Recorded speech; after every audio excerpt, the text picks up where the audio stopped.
할렐루야. 오늘도 에스더 기도에 함께 하시는 모든 분들에게 주님의 은혜와 평강이 함께 하시기를 기도합니다. 기도하겠습니다. 하나님 아버지 감사합니다. 오늘도 우리에게 새로운 날을 주시고 또한 이 시간 우리가 예배로 나아갑니다. 에스더 기도를 통해서 우리가 나라와 민족을 더욱더 생각하고 기도하게 하시고 회복되게 하시고 치유되게 하시고 정말 우리 대한민국이라는 나라가 하나님의 영광을 드러낼 수 있는 나라가 될 수 있도록 인도하여 주시옵소서. 또한 저희가 있는 이곳 뉴질랜드를 위해서도 주님 기도합니다. 뉴질랜드 땅에 영적으로 다시금 일어서게 하시고 부흥의 날이 올 수 있도록 인도하여 주시옵소서. 예수님의 이름으로 기도합니다. 아멘.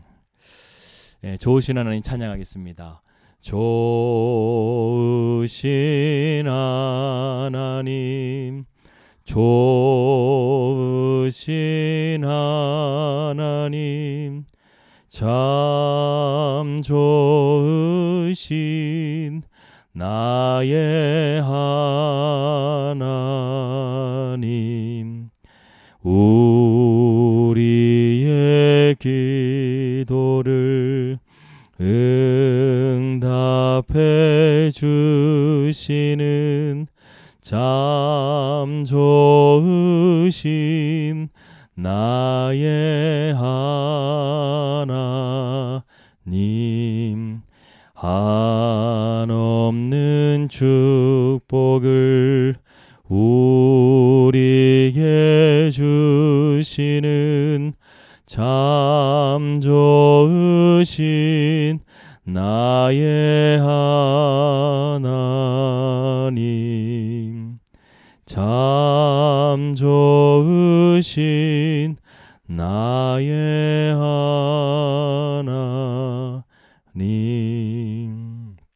아멘. 오늘 우리에게 주시는 하나님의 말씀은 이사야서 12장 1절에서 6절입니다. 제가 봉독하겠습니다.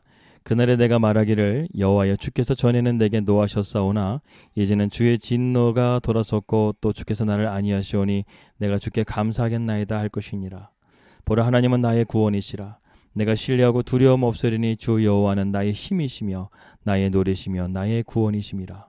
그러므로 너희가 기쁨으로 구원의 우물들에서 물을 기르리로다. 그날엔 너희가 또 말하기를 여호와께 감사하라. 그의 이름을 부르며 그의 행하심을 만국 중에 선포하며 그 이름에 높다 하라. 여호와를 찬송할 것은 극히 아름다운 일을 하셨음이니 이를 온 땅에 알게 할지어다.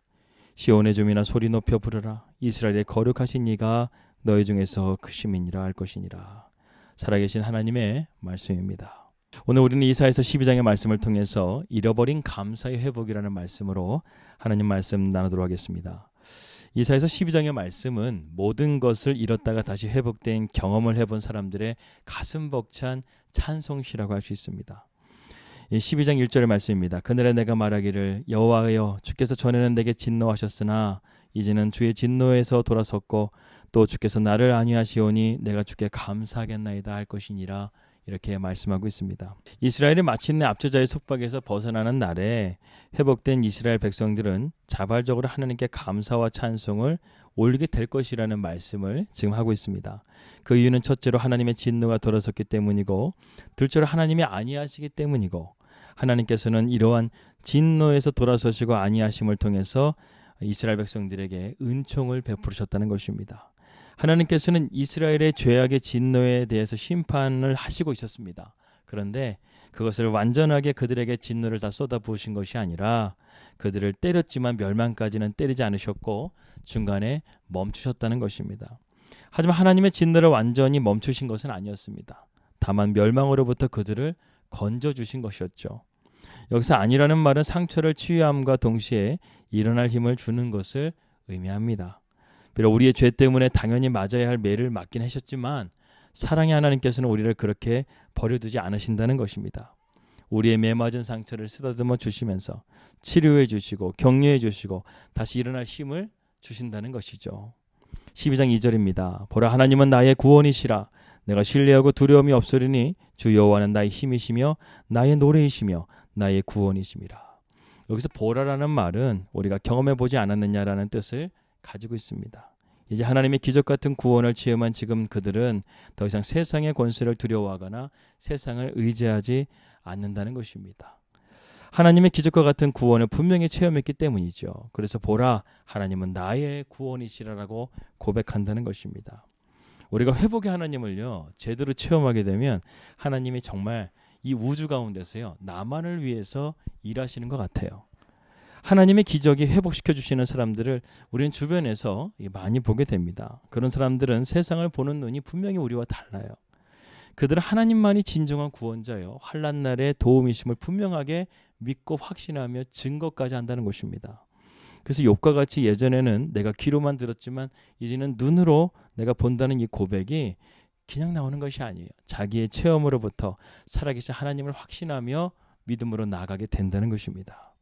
이러한 하나님의 회복을 경험한 사람들의 입에서 제일 먼저 나오는 말이 무엇입니까? 바로 감사라는 것이죠. 오늘 3절 말씀을 보게 되면 그러므로 너희가 기쁨으로 구원의 우물들에 물을 기르리로다. 4절 그날에 너희가 또 말하기를 여호와께 감사하라. 그 이름을 부르며 그의 행하심을 만국 중에 선포하며 그의 이름을 높다 하라. 이렇게 말씀하고 있습니다. 우리가 영적으로 회복하게 되면요. 은혜가 충만하게 되면 우리 입에서는 자연스럽게 감사가 나오게 됩니다. 우리 안에 감사를 회복하게 되면 하늘의 문이 열리게 되고 기적이 일어나게 된다는 것이죠. 그래서 시편 100편의 말씀 보게 되면 감사함으로 그의 문에 들어가라 이렇게 말씀하고 있습니다. 그의 문은 하나님이 계신 하늘의 문을 말하는 것입니다. 그래서 우리가 집에 들어갈 때 암호가 필요하듯이 우리가 하나님께 나아갈 때 가장 필요한 암호는 바로 감사라는 암호인 것입니다. 정말 우리가 힘든 상황이 들이닥치면 감사가 안 나오게 되고 불평과 원망을 하다가 급기야는 하나님께도 불평과 원망을 하게 될 때가 있습니다. 하나님 어떻게 나에게 이럴 수 있습니까? 이렇게 말하면서 하나님 앞에 이렇게 나가게 되는데 따지면서 원망의 기도를 드리게 되는데 그러면 하늘에서 이런 문구가 뜰 거예요. 암호가 틀렸습니다. 다시 입력해 주십시오. 이렇게 뜰 것입니다. 하늘의 문을 여는 암호는 감사라는 거예요. 우리는 감사의 기도를 하나님께 나아가야 된다는 것입니다. 감사는 어떤 특별한 기적에만 드리는 것이 아니에요. 평범한 우리 일상에서 감사를 찾아보면 너무나 하나님은 우리에게 은혜로 주신 것들에 대해서 감사하게 됩니다. 사랑하는 가족들을 주심에 감사하고 또 저희를 이거 뉴질랜드로 부르심에 감사하고 날마다 우리를 지키시고 인도하시는 은혜에 감사하고 사역할 수 있는 교회 주심에 감사하고 건강 주심에 감사하고 매일 이렇게 예배를 드리게 하심에 감사하고 모든 것이 감사인 것을 우리가 고백하게 된다는 것이죠. 오늘 우리는 코로나로 팬데믹으로 한동안은 온라인으로 예배를 드리게 되었습니다. 그때 우리는 무엇을 느꼈습니까? 우리가 드리는 예배도 하나님이 허락하지 않으시면 드릴 수 없다라는 사실을 깨닫잖아요. 일상의 삶도 마찬가지입니다. 우리가 그동안 살았던 일상의 평범한 삶도 하나님께서 허락하지 않으시면 우리는 그러한 것들도 누릴 수 없는 연약한 존재라는 거예요. 그런 가운데서 우리 일상의 삶도 이러한 하나님의 은혜가 없이는 살 수 없음을 우리는 고백하게 된다는 것입니다. 또한 감사는 우리로 하여금 영적인 전쟁을 승리하게 하는 능력이 있습니다. 마귀는 언제나 우리를 불평하고 원망하게 하죠. 염려하고 걱정하게 합니다. 그러나 이러한 배후에는 반드시 어둠의 세력이 있고 사탄의 세력이 있다는 것을 우리는 깨달아야 됩니다. 하지만 우리가 의지적인 믿음을 가지고 감사하기 시작하면요. 이 모든 것들을 이겨낼 수가 있다는 거예요. 그래서 부부싸움을 한참 하다가도요. 정신을 차리고 감사해 보십시오. 그러면 갑자기 마음의 불에 찬물을 끼얹은 것처럼 멈추게 됩니다. 그리고 정신을 차리게 돼요. 그렇습니다. 마귀에게 내가 속은 거예요. 서로를 사랑한다 하면서도 어떻게 그렇게 험한 말들을 하고 서로를 비방하고 서로에게 그런 말들을 할 수 있는지. 그것은 서로에 대한 신뢰와 감사가 사라졌기 때문에 그렇습니다. 그래서 우리가 감사의 능력을 사용하면 많은 관계의 문제가 대부분이 해결이 된다는 거예요. 마귀는 한 길로 왔다가 열 길로 주행랑을 칠 것입니다. 어떤 목사님이 지옥이 왜 지옥인 줄 아십니까? 이렇게 질문했는데 거기에 대한 답을 이렇게 하셨습니다. 지옥에는 감사가 없기 때문에 지옥입니다. 이렇게 말했다는 거예요. 그렇습니다. 우리의 삶에 감사가 없다면 그야말로 우리의 삶은 지옥과 같은 삶이 될 것입니다. 우리 안에 감사를 회복하십시오. 지금까지 인도하신 에베네셀의 하나님을 바라보면서 감사하고 현재 우리와 함께 하시는 임마누엘 하나님의 되심을 바라보며 감사하고 다가올 미래에 우리에게 영생 복락을 주실 하나님을 바라보면서 감사할 때 우리의 삶 가운데 우리의 삶이 변하고 가정이 변하고 나라가 변할 수 있는 그런 놀라운 능력이 우리 가운데 임할 줄을 믿습니다. 기도하겠습니다. 하나님 아버지, 오늘 우리가 말씀을 통해서 하나님 앞에 우리가 진정으로 감사할 수 있는 감사의 말씀을 함께 나누었습니다. 우리에게 진정한 회복을 주시고 치유를 주시고 감사가 회복될 수 있도록 하나님 은혜를 베풀어 주시옵소서. 예수 그리스도 이름으로 기도하였습니다. 아멘. 주기도문으로 예배를 마치겠습니다. 하늘에 계신 우리 아버지여, 이름이 거룩히 여김을 받으시오며 나라의 마옵시며 뜻이 하늘에서 이루어진 것 같이 땅에서 이루어지이다. 오늘 우리에게 일용할 양식을 주시옵고 우리가 우리에게 죄진들을 사해 준 것 같이 우리 죄를 사해 주시옵고 우리의 시험에 들게 하지 마옵시며 다만 악에서 구원하옵소서. 대개 나라와 권세와 영광이 아버지께 영원히 있사옵나이다. 아멘.